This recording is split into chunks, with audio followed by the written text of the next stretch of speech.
what is the relationship between God and infinity? God is the infinite, and he is infinite precisely because he is that he is this communion, and he's not an infinity in the sense of a bad infinity, like just a never-ending series of numbers. He is an infinity that has returned back to himself and become the totality. And the way the Father himself is infinite, the Son himself is infinite, and the Spirit is infinite, but they're infinite precisely in their communion. The Father gives himself fully to the Son through the Spirit, and then the Son returns returns the love of the Father back to the Father as a Son through the same Spirit. So instead of having a line, an infinity as a line, you have an infinity more like a circular movement of the three persons around each other.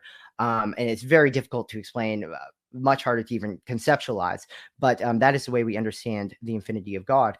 And to relate this to what we were talking about with sin, God being infinite, and God being the source of life, this is the reason why sin leads to death. It's because even the smallest sin, that's what we have to take account of, even the smallest sin leads to death, because to separate from God, who is the infinite, is any separation from infinity whatsoever, mathematically speaking, is infinitely less than infinity. So, like 1 billion is just as much further away from infinity as the number 2 is. There's an infinite gap between both those numbers. So even just to sin a little bit is to introduce an infinite gap between you and God. And something needs to be able to repair that gap.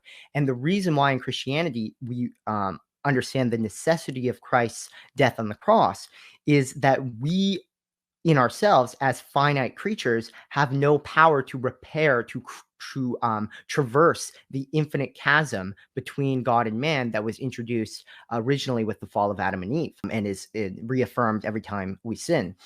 So there is this infinite chasm between God and man, and the creature, man, can never overcome that because we're finite.